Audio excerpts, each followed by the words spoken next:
How's it going, everybody? Nerds Rising here, and welcome back to the Nerd Cave. In today's video, we are once again going to be taking a look at my signature team in action, and let me tell you folks, this team is still very good this season. Now, if you're new to the channel and you haven't seen this team in action before, it does function as an ABB style team where we have Defense Deoxys on the lead, the Double as the safe switch, and XL Diggersby as the closer. Now, the key thing to note with this team is a couple things. First of all, Defense Deoxys is very, very important. Defense Deoxys is basically going to be our anti-fighter and our best answer to a lot of the flyers as well. So oftentimes what you guys are going to see me do is safe switch out of a lot of matchups with the DD just to preserve it for the end game in case I need it against like a Medicham in the back or a flyer, for example. So you definitely want to make sure that you're always preserving the Defense Deoxys if you can. And then the other thing to note is that Diggersby is currently running Quick Attack, Scorching Sands, and Fire Punch. Now, believe me, I've been playing around with the moveset on Diggersby for a long time. I've been using this team now for over 2 years, and I think that the team really needs Diggersby to have Quick Attack with this format.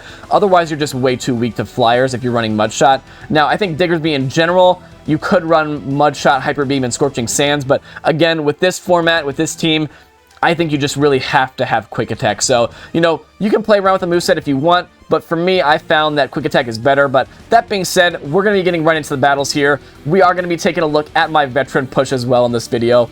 And let's get right into the battles here. I'm going to be showing you guys a variety of different leads and some losses as well. So in the first battle here, we pick up probably one of the worst leads we can find, and that is Froslass. So typically here, I throw the Psycho Boost just before they make the Shadow Ball, and I do usually overfarm a couple counters just because most players are not going to be throwing right away. And for sure there, the opponent does overfarm by 2. We do end up catching, but unfortunately we caught an Avalanche instead of a Shadow Ball, which is really unfortunate. But either way, we were able to draw out the Scrafty, which is really nice because now our Diggersby doesn't have to face it. But either way, guys, you're seeing right now I'm already getting hard countered basically in this game. Froslass into DD, and then the Scrafty to meet the Double. And this is just looking really rough here. Now, I know this is a foul play. I know I do live it. And here, the opponent actually goes right for a pup. And I know I actually can live this. And when you see a Froslass lead, you just kind of have to get a little fancy. So what I do there is I bank 2 Psycho Boosts. And now I'm actually going to bring in the Diggersby, tank the Power-Up Punch, farm them down. And now I have an energy lead for that Froslass when it comes back in. But unfortunately, they actually have a Quagsire, which is a water type into our ground type. So basically, we're getting triple hard countered. Now, obviously the Quagsire doesn't actually have a water type move, but unfortunately this is still not that great for us because Diggersby is very low and that Froslass is basically still at full health. Now, we did manage to get a shield off of them, so we do have a shield advantage now because of the Deoxys Psycho boosting the Froslass, but this is still going to be a very, very difficult match. Now, what I'm recognizing here is they are going to win CMP against me here, so I don't throw on CMP. I overfarm here, and I have to make sure I have some extra energy because when that Froslass comes back in, I have to make sure I can get a Fire Punch off of it. So I get the move off on the Quagsire, I KO the Quagsire, I have the Fire Punch now, and I have the back-to-back Psycho Boost loaded on the DD.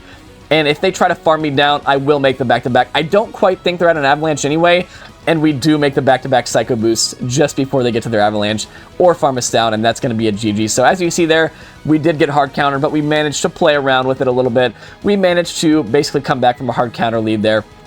And in the next battle, we have the Shadow Gligar lead. Now, Shadow Gligar is a Pokemon that I really hadn't ever faced with this team because it really wasn't a meta threat until this season. But the way I've decided that I like to play this is I farm up a ton of energy, I let them throw a move first, and then I Psycho Boost them, and then I dip actually into the double here. And the reason is, basically either with a Psycho Boost and dip on the lead there, I'm basically either guaranteed to grab a shield or do about half of their health. And then with that advantage, Double can actually come in here and win this matchup pretty comfortably because all we have to do is just match shields here and just go straight Body Slam. After a little bit of counter chip damage, 2 Body Slams will be enough to KO the Gligar. So they actually are forced to switch out. And they actually bring in a Dewgong here, which is definitely not an answer to Double. And we just have so much energy here that the opponent's going to have a very difficult time farming us down without taking multiple Body Slams. As you see there, they actually did throw, so we win CMP. We take them out. They don't even get a move off. And I realized there that they were going to farm me down, so I saved the double for a potential catch later on. I aggressively bring back in the Defense Deoxys here. And at this point, I have now gotten them low enough to where I am comfortable just bringing in the Diggersby here and farming them down. And this, folks, is why, basically why I said in the intro, sorry, I just smacked my mic. basically this is why I said in the intro that you really kind of have to have Quick Attack on Diggersby, because if I was running Mud Shot here, that'd be an absolutely brutal Mud Shot farm down. We probably wouldn't be able to do it. We'd probably have to throw a Fire Punch, and as you see, they have a Lickitung in the back, and to be honest, I'm not 100% sure how much damage a Power Whip would do to me. I know that from full health, it doesn't even do half, but the licks are adding up quite a bit here, so I'm thinking that probably after a few licks, we probably will get KO'd here by 2 Power Whips. So what I actually decided to do, folks, is make just a crazy gut feeling catch. I'm not even going to say I was counting the licks there. I was definitely not counting the licks there. I just feel that one out. I just kind of think where I would throw if I was in that situation. You know, the opponent massively overfarmed there, and I still end up catching the move there, and we end up farming down the Gligar for the win. So that was a pretty wild catch there. Not sure if I would have won that battle if I didn't catch.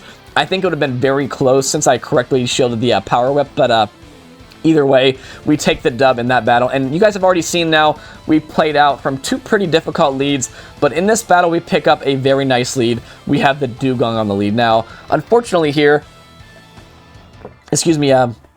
Dewgong is kind of awkward for Defense Deoxys because obviously it is a positive matchup, but the Icy Wind spam just makes it very, very close. And like I mentioned in the intro as well, Defense Deoxys is very important on this team, so we kind of have to preserve it, because if they have like a Medicham in the back, for example, and let's say that you saw that I caught the Icy Wind onto my double, let's just pretend that I didn't catch the Icy Wind on my double. I just stay in. Let's say I tank the second Icy Wind on the DD, and my DD is super low coming into, you know, the next matchup, and then they have the Medicham in the back, and then 2-shielded Medicham basically just fully sweeps my entire team, or even a 1-shield Medicham honestly can sweep the team. So that is why I say switch out of that matchup, preserving the DD, and since the opponent brought in the Pelipper to my double, that basically confirmed to me that they didn't have a Medicham, and that is why I was comfortable now then bringing in the Defense Deoxys into the Pelipper, Psycho Boosting them, and then dipping into Diggersby to close out the game. So that's basically why you're going to see me play these matchups a little bit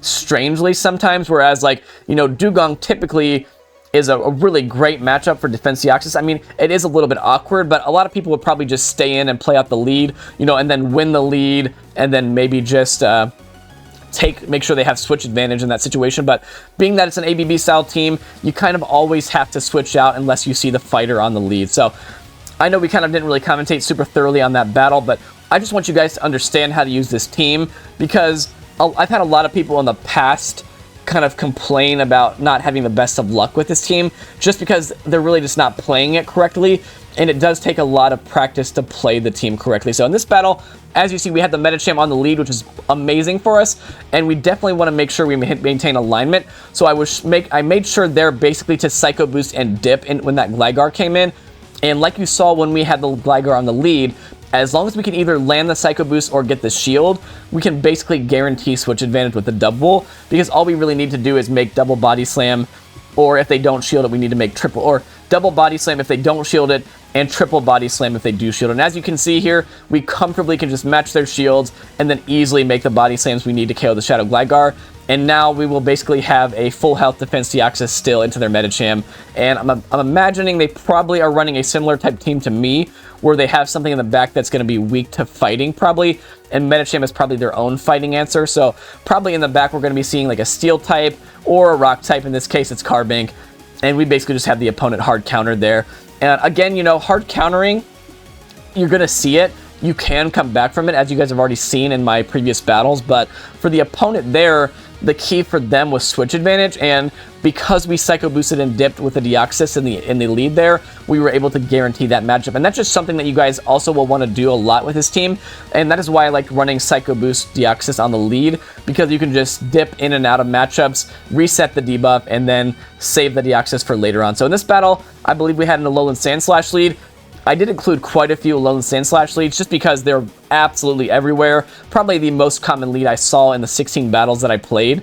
And usually they were paired up with an Azu, and oftentimes they also had a Medicham in the back end. Again, even though Defense Deoxys is our best answer for the Azu, I do still kind of want to preserve the Defense Deoxys because they could have a Medicham in the back, and if they have a Medicham in the back, I definitely have to have my Deoxys with some health on it still. So I switched the double into the Azu here, and I do actually overfarm a little bit here, just because I know that probably their third is going to be coming in, and at this point I was expecting it to be a Medicham, but we'll have to see. I don't remember if it was a Medicham here, and they actually bring back in the Alolan Sandslash here, and in this situation, I actually commit to the payback here, just because I recognize if I Body Slam there, they probably could actually Shadow Claw me down. So I commit to the payback, I land the payback, I KO the Sandslash there, and now this game is just basically over. They actually do have a Lantern in the back, and Lantern has an even worse Diggersby matchup now that the Spark does generate energy a little bit slower, because it's now just going to take them longer to get to 3 Surfs. And as you can see here, Diggersby very easily lives 2 Surfs, excuse me, very, very comfortably, and we make the Scorching Sand, so that's going to be a GG. The really nice thing about this team is that basically all 3 Pokemon have a lot of play against Alolan Sandslash, so it truly doesn't matter where we see it against the team, and that gives us the flexibility to use the Defense Deoxys to take out their other Pokemon, whereas, you know, it doesn't really matter if I lose Switch Advantage and ended up aligning either of my back Pokemon to the Sandslash, because all 3 Pokemon very comfortably beat Sandslash in all even shielding scenarios. Diggersby, it can get a little interesting if they're running Powder Snow, but if they're running the Shadow Claw, it's a very, very dominant matchup for the Diggersby. So here in this situation, the opponent actually, I believe, no-shielded our Thunderbolts, so I actually just stay in. I shield the Deoxys, and I will be staying in. Unfortunately, there's the Medicham in the back, so maybe it would have been better if I played this matchup like the last one, where we safe switched out of the Defense Deoxys, but either way, I still did commit a shield on the Azu, so we did preserve some health and energy, but unfortunately, they still have 2 shields, and if they want to, they can just double shield their Medicham and win this game. But what you're going to see is the opponent, fortunately, is reading that.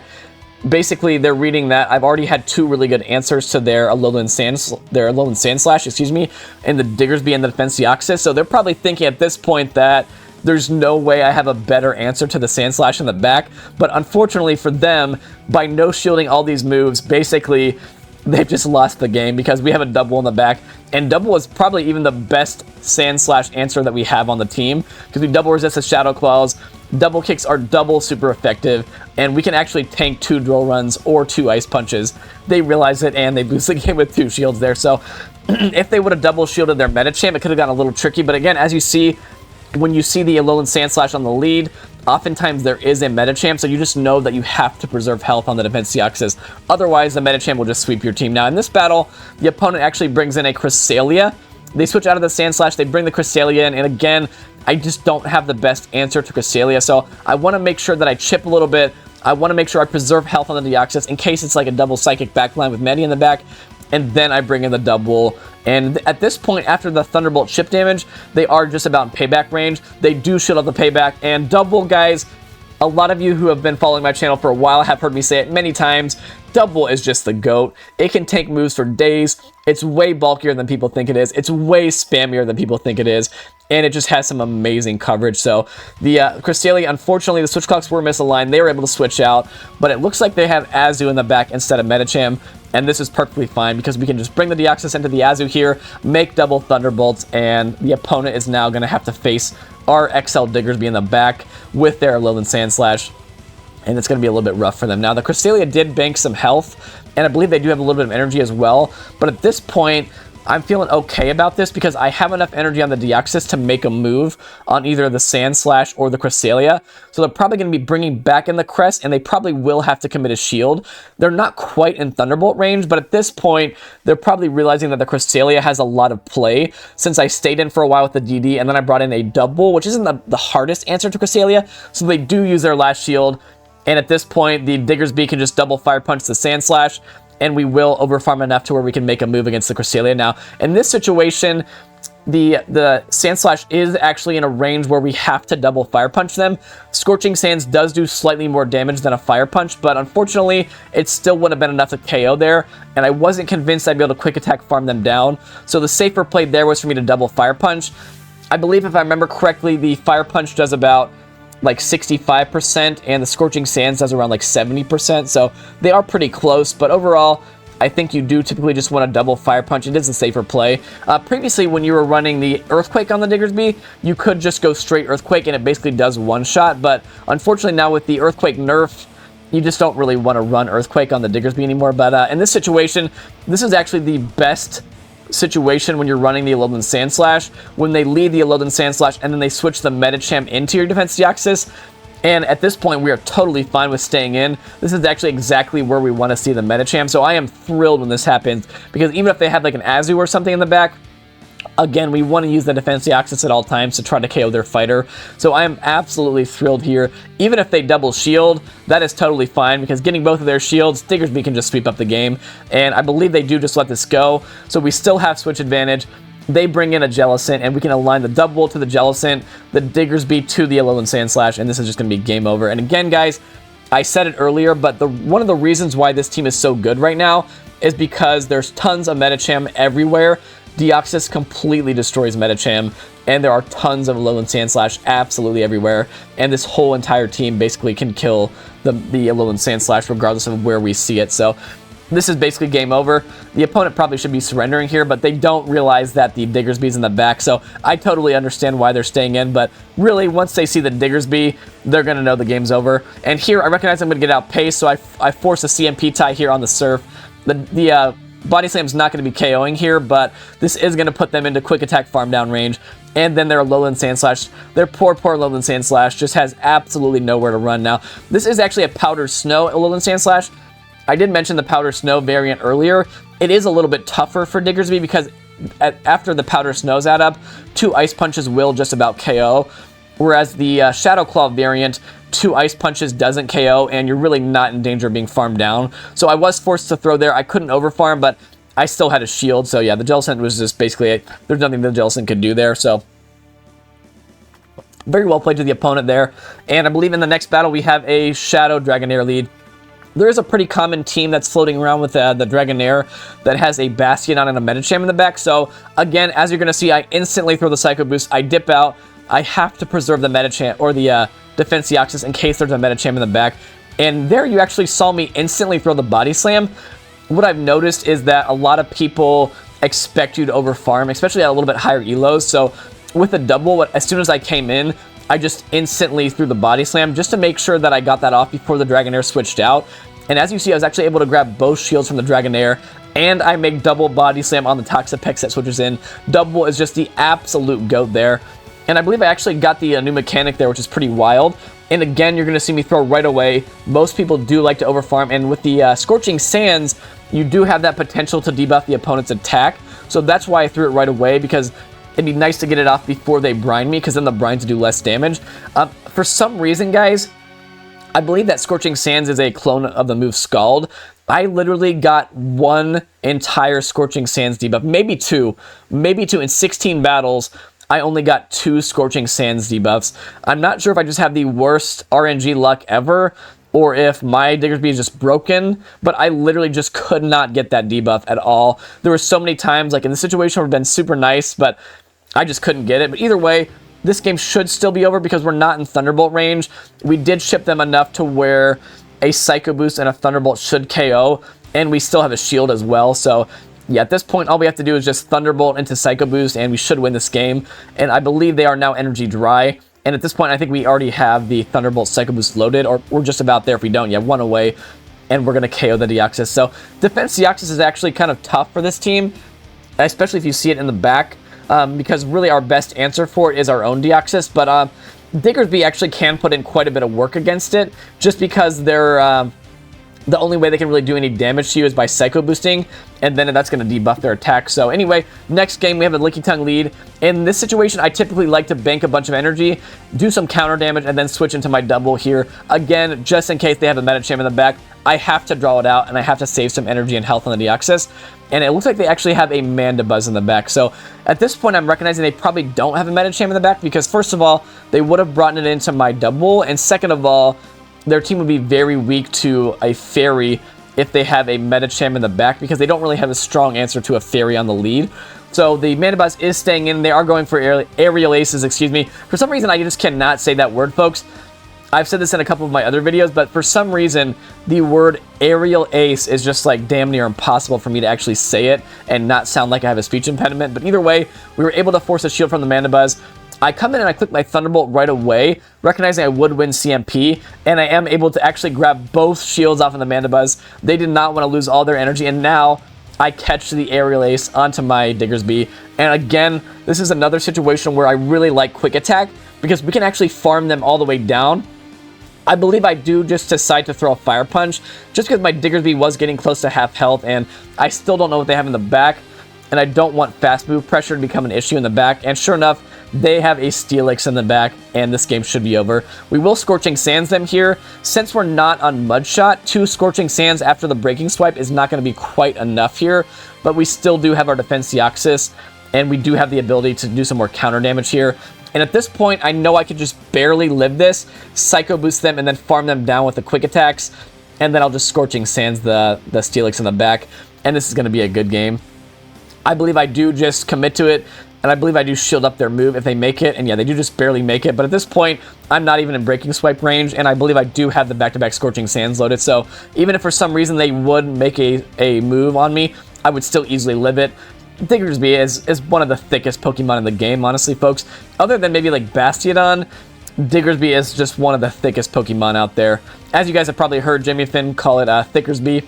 That's really what it is, guys. It's just very, very thick. And is this the last battle? I believe this actually might be the last of the wins. And then I believe I have a couple losses for you folks at the end.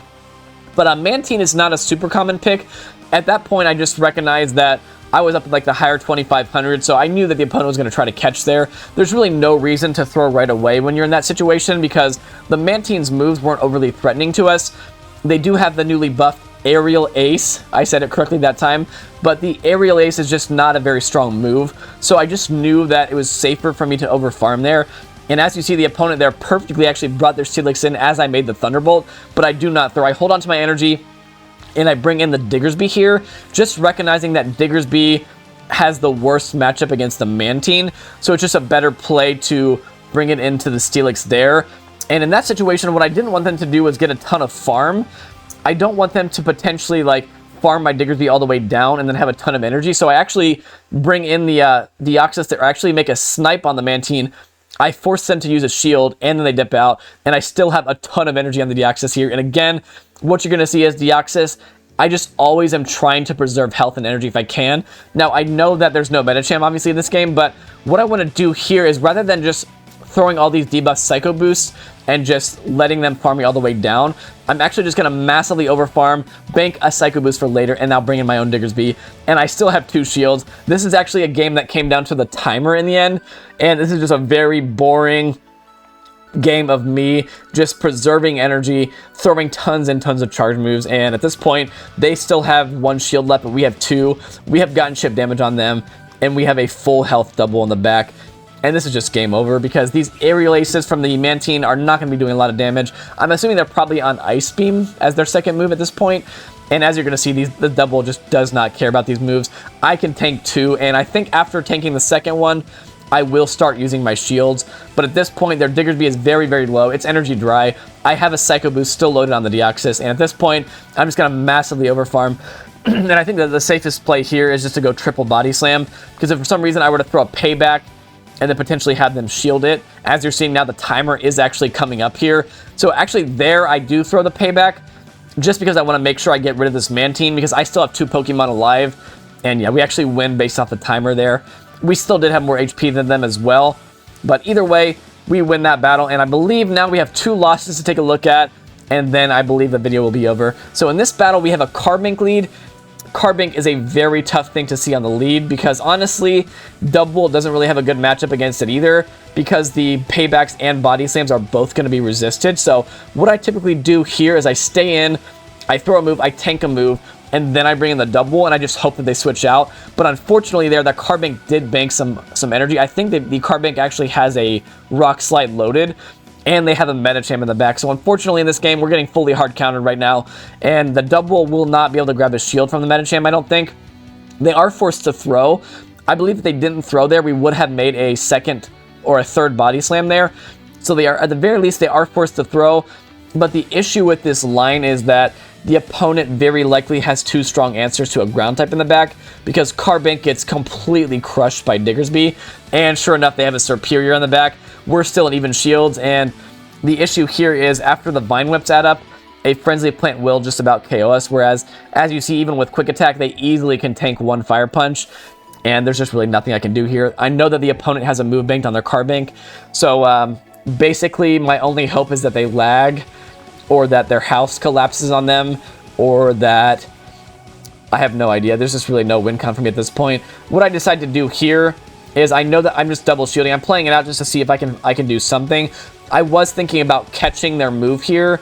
I knew that I was going to lose CMP on the Fire Punch, but then I realized I would lose that energy on the Deoxys. And then I recognized that, excuse me, if I caught, they would just come in and Moonblast me with their card bank. So sometimes you just get a hard counter, guys, and you can't come back from it. And that was just one of those games where there just really wasn't anything I could do. Now, in this battle, when I see a Defense Deoxys on the lead, I do typically try to stay in and see how they throw. And at this point, I saw that they overfarmed by 2 here. But now that they're getting low, I suspected that they were going to throw right away because they didn't want to risk losing CMP and not throwing and then getting their Defense Deoxys really low. So there, I'm actually able to catch their Thunderbolt onto the Diggersby, which is an absolutely savage play. But unfortunately, we are seeing another one of the big core breakers that is now in this season, and that is Greninja. And Greninja is very tricky for this team to handle, and I think that the opponent plays this very, very well. Rather than throwing right away, they actually overfarm and they throw on good timing. They bank a ton of energy, and they farm my Diggersby all the way down. And there, I just recognized I was going to lose CMP, so I go for the extra counters there. I double shield my Defense Deoxys, and at this point, I was just hoping that they didn't have a great answer to my to my double in the back. But we are going to have to see this Defense Deoxys again. We do take them out with a payback. What is their final Pokemon going to be? It's all going to be up to what's in the back. And it's actually... wow, guys, I'm really struggling here. It is actually a Shadow Alolan Sandslash. I cannot speak. But the unfortunate thing here is I decide to throw the payback here. I decide to full send it. And as you're going to see, full sending it ends up losing me the game because they have a move loaded. And I recognized here that I can farm them all the way down, but they're going to win CMP. And if I stayed in with the double there and I baited with a Body Slam instead, I would have made the payback against the Sandslash to KO it. And then I could have basically forced the Greninja to throw energy on my double. And then I could have Thunderbolted the Greninja in the back. So despite me like almost having a stroke there and not being able to commentate, we do lose that battle. And that is going to be a very well played game to the opponent. So that is the end of today's videos, guys. Basically, it is very difficult to use this team if you've never used it before. I would strongly recommend that you watch maybe my last season's video because I did cover a lot more leads and I got into some of the matchups a little bit more extensively in the last season, but it is very, very strong if you can learn to use it correctly. And I think the major point is just to always preserve your Defense Deoxys if you can, and that will really help you succeed with this team. So I hope you did enjoy the video. Sorry about the last battle there. I don't know really what was going on with my commentary there, but either way, thank you so much for watching, guys. I truly do appreciate all the support. And if you are new to the channel and you're not subscribed, please consider subscribing because the more subscribers we can get, the more Pokemon my wife will let me play.